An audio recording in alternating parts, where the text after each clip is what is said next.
Namaskar. Good afternoon, everybody. Well, I extend you all a very warm welcome for joining us here at Waves World Audio and Visual Summit. Well, let me quickly dive into the topic of this masterclass from Dhanbad to Dreamworks, VFX, Hollywood, right? Dreamworks, Hollywood. Yes. We're going to talk about it in detail once you start, right, sir? So, for that purpose, let me first introduce our guest to all of you, Pradipto Sengupta. Let's welcome him on stage. Come on, let's give him a huge round of applause. Well, Pradipto Sengupta, born and brought up in Dhanbad, Jharkhand, is a Los Angeles-based Indian animation filmmaker and artist with over 17 years of experience. And let me tell you his contribution, for which he is best known for Oscar-nominated Puss in Boots, Last Wish, Boss Baby, How to Train Your Dragon 2, and The Wild Robot. Well, he is currently a character effects supervisor at Dreamworks Animation Studio, California, and served also as Board of Managers for Visual Effects Society, Los Angeles section. Again, people, everybody, welcome him. Come on. Over to you, sir. Thank you for coming in. Thanks for the introduction. I'll start with thanking, the Information and Broadcast Ministry, the government of Maharashtra, and each and every volunteer that has worked tirelessly to make such a great event. Okay. Also, Asifa India for, inviting me to share my journey. Okay. I hope you guys find it enjoying. Okay. So, I won't go into the details of what I do, okay? Because that's something you can find on LinkedIn, okay? So let me tell you guys the story that you would not find on my CV, resume, or LinkedIn, okay? How the journey happened, okay? How many of you know, I'm sure everybody knows where Hollywood is, or Dreamworks Animation. I'm sure you guys are familiar with Dreamworks Animation. But how many of you know where Dhanbad is? Good, okay. And I'm sure, if I give a reference, probably you guys would know where Dhanbad is, because Anurag Kashyap made it popular with Gangs of Wasseypur. Okay. So that's where I was born and brought up. Okay. As a kid, I was fascinated with stories. Okay. Because, at the end, every movie that you see is actually a story. Okay. And I feel like, reading stories, writing stories is a great part, because nothing develops your creativity or imagination more than reading a book. Okay. So I grew up on Super Commando Dhruv, Nagaraj. I don't know if you guys are familiar with those guys. Okay. Doga. Those were my go-to superheroes back in the days. It was not so much of Superman and Spider-Man. Okay. Because I was a B-town boy. Okay. So I've always wanted to make movies. Okay. And for the longest period of time, coming from a small town, I didn't even know what kind of movie I want to make. Okay, and I think I was probably in my 10th standard, and I came across someone who was studying at NID, National Institute of Design, and that was the first time I got to know, oh, animation. I was like, okay, this is a great tool. I can be a filmmaker. Okay, I can make a movie on a computer. Okay, but I didn't know how to. Okay, so. Of course, and like every other Indian kid, parents, they wanted me to be like a doctor or an engineer or something like that. Okay, so they were like, study. Okay, and I was like, no, this is what I want to do. Okay, but at the same time, I was like, okay.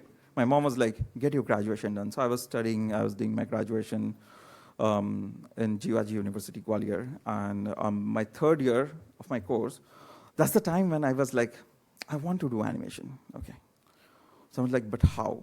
So it was one of my summer vacation, and I asked my dad that, hey, I want to do this animation stuff, but I'm really not sure, okay, if this is something that I can do. So I was like, I borrowed 10,000 from him and a 2-month course. So I enrolled into Arena Multimedia in Dhanbad, okay. And those guys were very nice in the sense, because those days, Arena Multimedia, they had a 2 hours animation course per day. And I told them, hey, I want to learn animation, but the challenge is that I do not have a computer at home. Okay. So I also one time, for practicing it because, 2 hours is not enough. Okay. So they graciously said me, hey, you can do that. Okay. But make sure if somebody takes the computer, you will have to wait 2 hours, okay, for you to get it back. And so I would go 9 o'clock in the morning, and I will take a computer, and I'll not leave that one till 6 o'clock, okay, so that I have it for me. And then what happened is the faculties over there, and they were not even teaching Maya, and I'm sure you guys know what Maya is, okay. So they were not even teaching Maya. It was like very early days, Photoshop, 3D Max, those kinds of things, okay. But the faculties, I don't know, they probably saw my dedication, okay. So they tried teaching me everything they knew, okay, and they would spend, endless hours with me, okay. And then one day my dad visited the institute, okay, one evening. And those were the guys, they said my dad, hey, sir, please let him learn this, okay. We think he can, excel in it, okay. And I think that was the first moment when I got that self-belief that, this is probably a career that I should take. And to be honest, those days, like, I did not know anybody in the industry, okay. I didn't even know that an industry exists in the first place, okay. So I was like, then of course the first question came is that, okay, I know that I want to do animation, but now where do I do it? Okay. So there was this institute in Calcutta, okay. It was a joint collaboration between the government of West Bengal and Toons, okay. So I enrolled in that, and that's where the journey began in 2006, okay. So studied over there, and I think that was a fascinating course that we went through, okay, because what I really loved about our institute is that they always pushed us to be a creative artist, okay. The focus of that institute was not teaching us softwares or tools. They would always say, hey, learn animation, love the craft, and it's like, you love to draw, okay. Once you love to draw, it doesn't matter, if you are drawing with a pencil or a pen or, paints or stuff like that. So animation is also something like that, okay. You love the craft, and you can learn the tools, okay.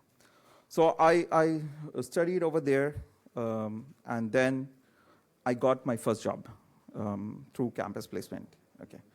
And I got into big animation, which was working on Little Krishna, the TV series, okay. It was a great show. It was an IP project, and I was blessed to start on a project that was an IP project, okay.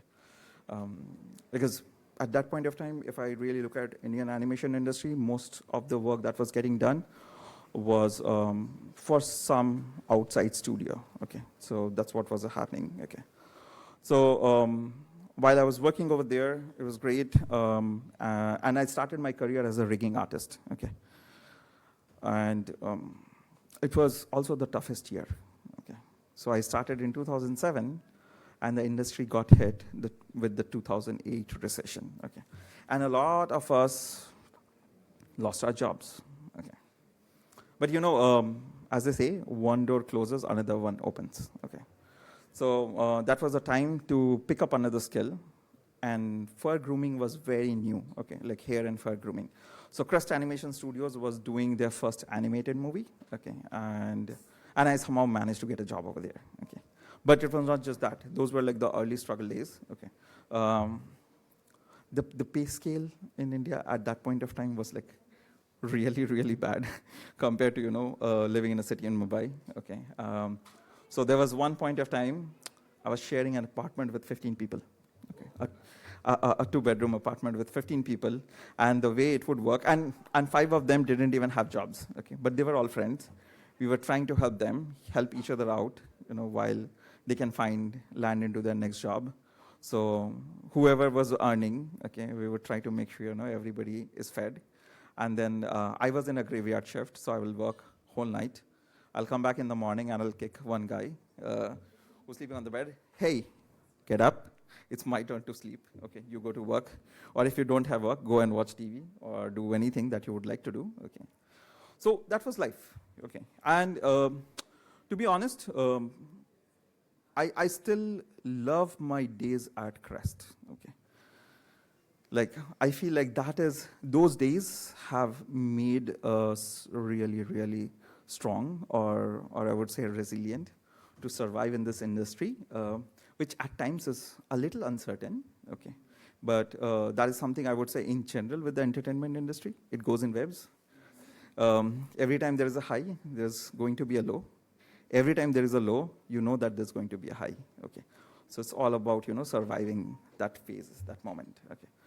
So I was working at Crest. It was amazing. We were doing our first ever feature film, okay? And I was one of the first generation for artists, okay? So we're just figuring it out while making a movie. Nobody knew how to do fur, and there was no YouTube those days, okay? So it was not like, oh, there's a lot of content creators that are making tutorials and stuff like that. So you cannot really go to anything. The only source was the technical documentation, okay? So that was the enjoyable part. I used to get a lot of free pizzas. My creative director used to love me, okay? And then one fine day when the movie was done, he came to me and he said me that, hey, your time over here is up, okay? You should move out, okay? And he's a phenomenal guy. And that's what I would say, in my journey, I have met a lot of amazing people, mentors, supervisors, okay, that I would say have shaped me and my career, okay? So he came to me and he said that, hey, it's your time to leave this and look for a new opportunity, okay, where you feel like, you will grow more, okay?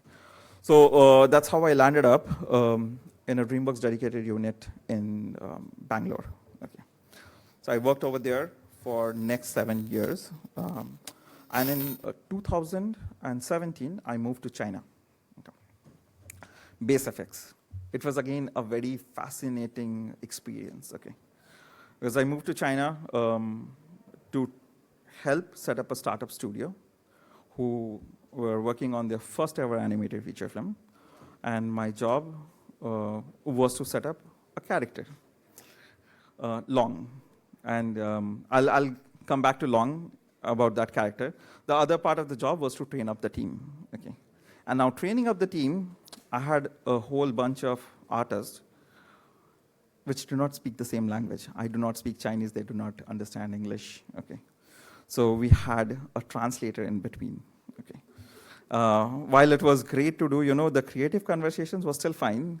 Sometimes I would go technical and I don't even know what my translator is translating because I have no clue what I am teaching if they're really learning that, okay? But at the same time, I feel like, the learning for me of that project was that when you have a bunch of passionate people that are trying to make a movie, language is actually not a barrier.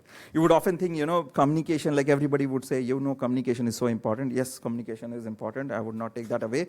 But I guess, passion is more, okay?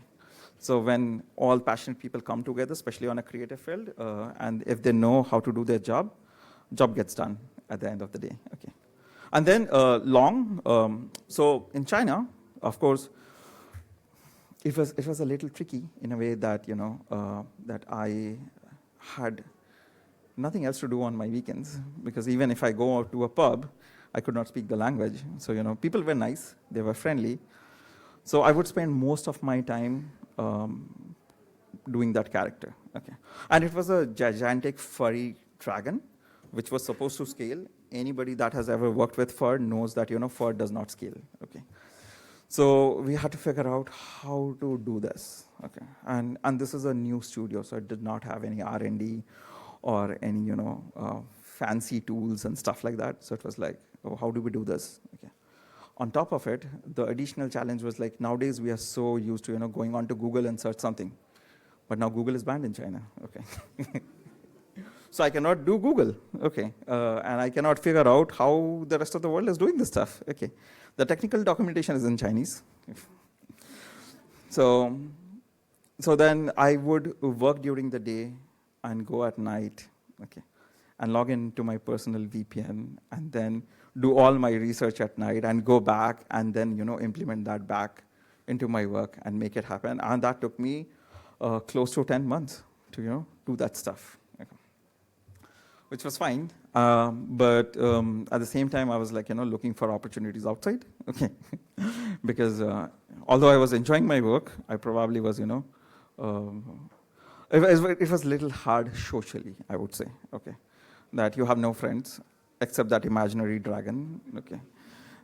So that's when I was looking out, and luckily I got an offer from Dreamworks. Okay, so then I decided that, hey, I'll move there. Okay, but at the same time, there's a tiny story that I want to tell you guys during that phase. So I was like, I needed to hand over my work.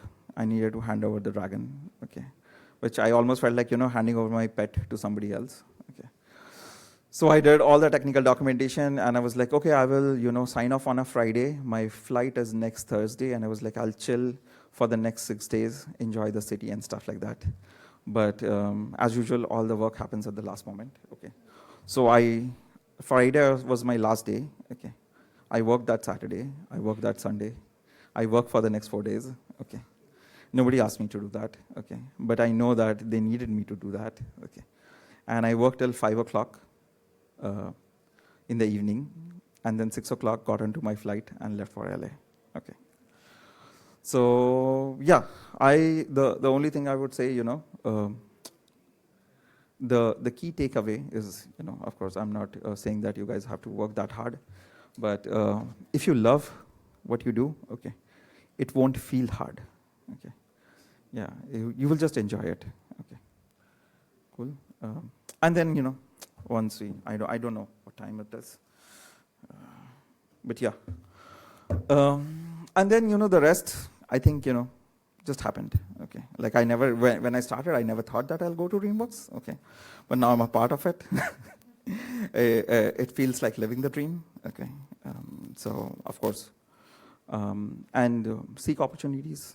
Okay. So a lot of it's just being at the right time. Sometimes, taking up a challenge that nobody else wants to take. Okay.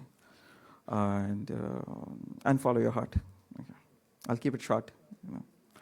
And I think it's almost time. If there are any questions? Yeah, any questions? Yeah, I know. Let's take a couple before, we run out of time. Yeah, so sir, as you know, for grooming and you have worked with Dreamworks, Disney, so are you also planning to launch any kind of IPs from India in that quality that Dreamworks and Disney does? It's a very tricky question. Okay. Definitely, dreams keep changing, so maybe someday. I don't know when, okay. But hopefully. Okay, thank you very much, sir. How do you deal with being the only one in your family to pursue something that's different, or that's a little hard to explain or understand, at least for people that are close to you?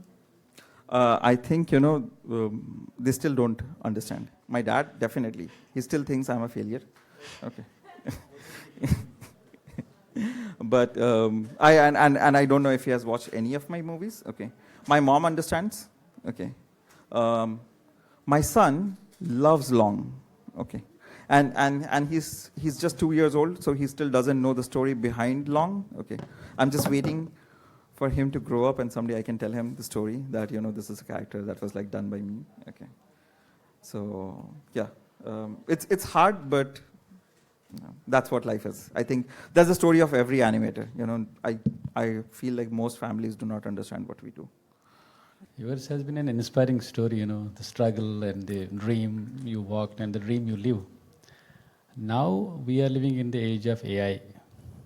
How do you see the challenge for the animators and those who are in the VFX and other things? Can we make a living now? Because things can happen just by the push of the button. So mocap came, right? And everybody thought that mocap will take away animation. Okay. But did it? No. Okay. Same way, photography is there. People can click pictures, but did that take away people that do portraits? Okay. I think the key lies with the audience. Okay.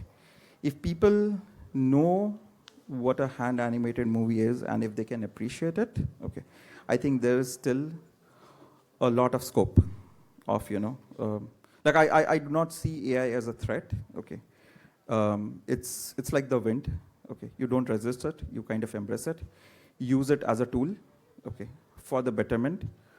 reduce the redundancies, and I would say, try to be more creative, okay? Like, this would give you time to do more creative iterations on a stuff, okay? So you use AI for your own strength, let it do the dirty job so that you can focus more on the creative aspect of the stuff.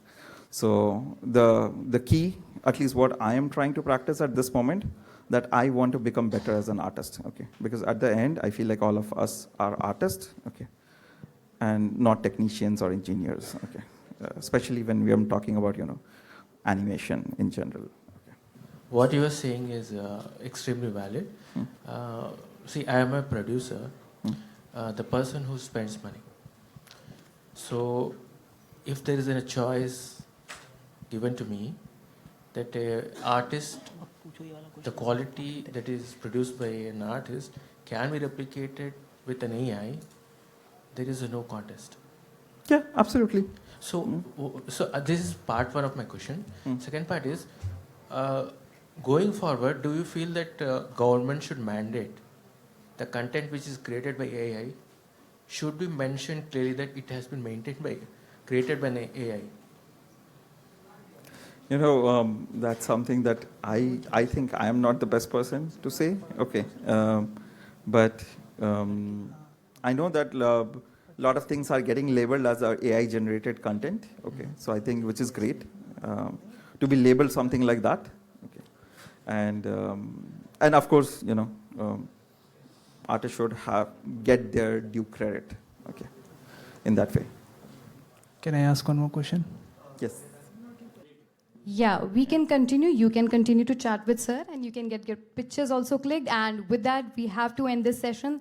Thank you so much, sir, for joining us and for sharing your wonderful journey with all of us and inspiring people over here. A big round of applause for Pradipto Sengupta. Come on, people. Thank you, sir. Thank you.